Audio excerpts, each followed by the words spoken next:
इधर गिरजा का अवतार हो जाता है राजा हेमांचल केंजा मैया मैना केंजा। इधर सारे देवता प्रार्थना करते भोले बाबा से, बाबा वो तारकासुर राक्षस है ना, वो सबको मार देगा, बचेगा नहीं है? उन्होंने इंद्रावती को छीन लिया है, इसलिए जब तक तुम विवाह नहीं करोगे, तुम्हारा पुत्र नहीं होगा, तब तक उसे कोई मार नहीं सकता। भोले बाबा ने कहा ठीक है, और देवताओं का तो काम है दूसरों का भला करना। अगर हमारा विवाह करने से और तुम्हारी रक्षा बनती है तो हम विवाह जरूर करेंगे।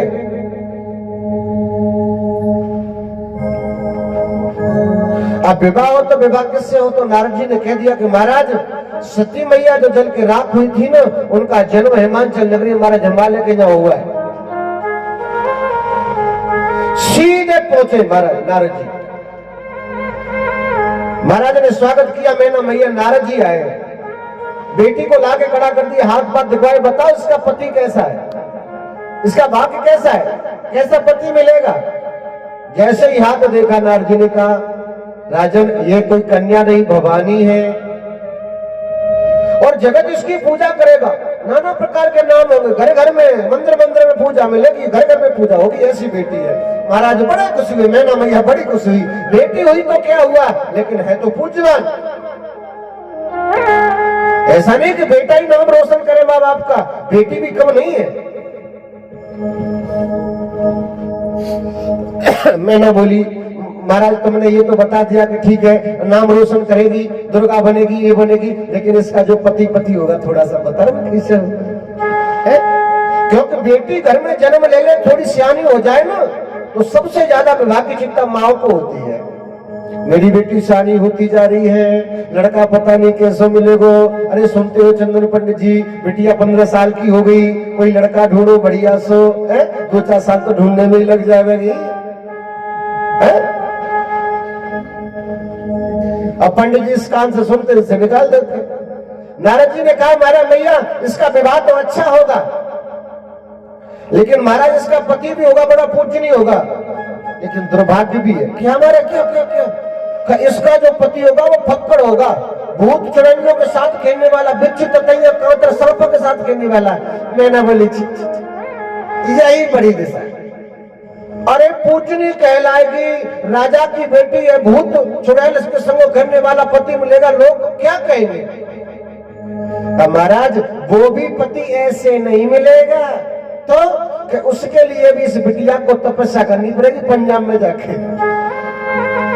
हाँ।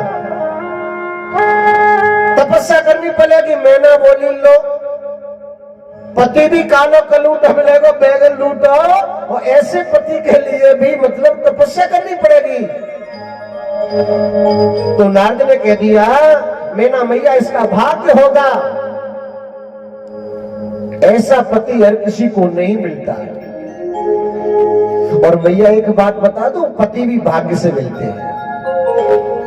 काऊ को पति तो देखो, अगर पत्नी बीमार हो जाए, जैसे हमारे पंडित जी पति है, तुम्हारी कसम सच बोल रहे हैं, पत्नी बीमार हो जाए तो 4 पाई पे बैठ के पैरों को दबाते हैं, भाग्यवान तेरे पैर दबा दूं। ये पति का कर्तव्य भी है, ऐसा नहीं हंसी की बात है, कर्तव्य कहता है कि पत्नी अगर पति की सेवा कर सकती है तो पति का भी धर्म है कि आपत्ति आने पर, दुख आने पर, परेशानी आने पर जितनी देखभाल पत्नी करती है उसकी देखभाल पत्नी की करे पति, वो है सच्चा पति। अब पत्नी तो दिन रात सेवा कर रही है और पति वो पति नहीं, ये भी भाग्य से मिलते हैं।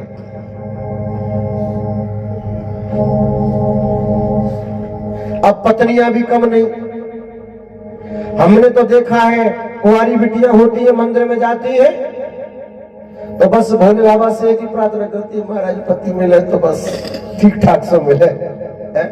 और जो देवता भी जाते हैं पूजा करने के लिए, व्रत रहते हैं ना, तो ये भी इच्छा रखते हैं महाराज पत्नी मिले तो ठीक ठाक से मिल जाए, जो सेवा करे, हमारी बात को माने है। हर इंसान चाहता है कि मेरी पत्नी या मुझे पति मिले तो मेरे मन का मिले। और मांगना कोई बुरी बात भी नहीं, ठीक भी है। विचार अगर दोनों के न मिले, जैसे ट्रैक्टर में अगर साइकिल का पहिया लगा दो क्या चलेगी? ऐसे ही पति पत्नी के अगर विचार मिल जाते हैं, एक दूसरे के मन की बात को समझते हैं, तो जीवन बड़े आसानी से कटता है, अन्यथा जीवन कटना ही है। हमने तो बहुत सारे घर देखे पंडित जी, पति शराबी मिल गया, काम करने के लिए गया, फिर क्या बनाया और ना सुनी तो 2-4 लगा दिए। ऐसी पत्नियां पता नहीं कैसे जीवन यापन करती है, वही जाने। धन्य भैया। और मैं तो भोले बाबा से निवेदन करता हूं, जो राक्षस प्रकृति के पति है ना, किसी मैया के जीवन में ना, वो रडुआ रहे वो ठीक है। किसी मैया की जिंदगी खराब करे क्यों?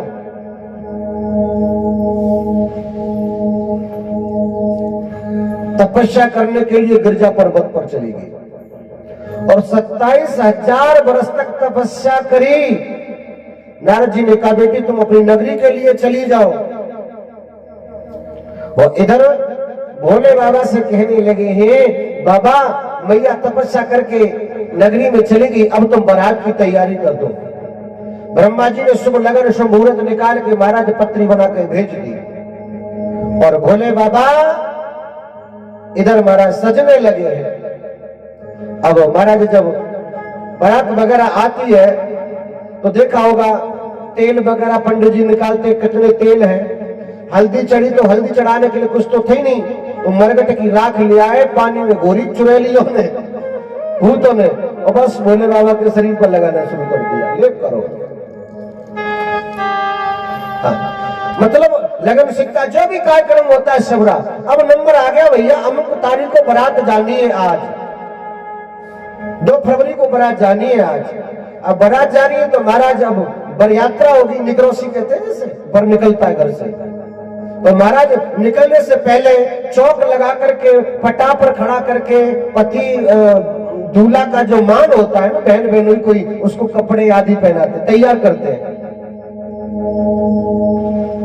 तो मैया भूचवेलियां गीत गाने लगी हैं। आइए मेरे साथ सब मिलके गाते हैं। हमारे यहाँ ब्रज में गीत गाती हैं। अरे नारद को ताबेदार भोला कौन सजायो रे, नारद को ताबेदार भोला कौन सजायो रे, नारद को ताबेदार भोला कौन सजायो रे। अरे कौन सजायो रे, ये कौन सजायो रे, कौन सजायो रे, भोला कौन सजायो रे, नारद को ताबेदार भोला कौन बनायो रे, नारद को ताबेदार भोला कौन बनायो रे। ताली बजा दो सभी भैया, प्राण सगाई। भोले बाबा दूल्हा बन गए।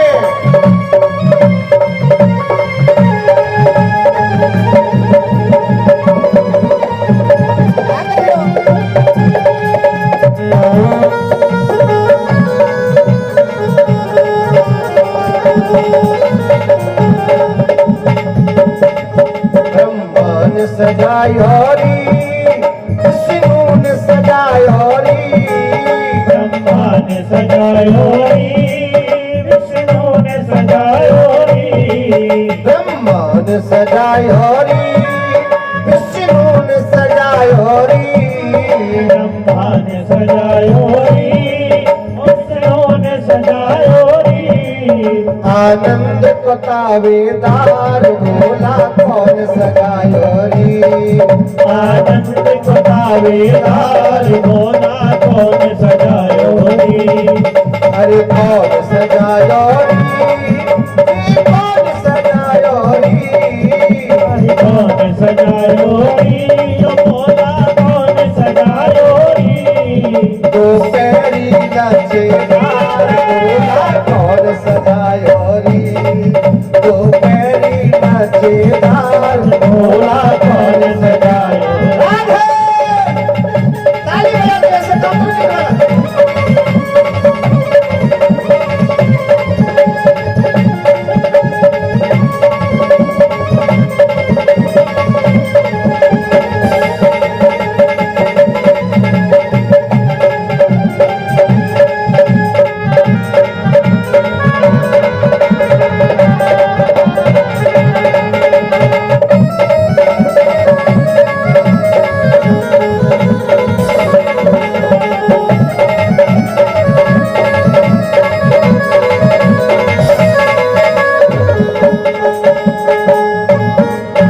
इंदुर ने सजायो री अग्नि ने सजायो री इंद्र ने सजायो री अग्नि ने सजायो री इंदुर ने सजायो री अग्नि ने सजायो री इंद्र ने सजायो री अग्नि ने सजायो री वायु को तावेदार भोला कौन सजायो री वायु को तावेदार भोला कौन सजायो री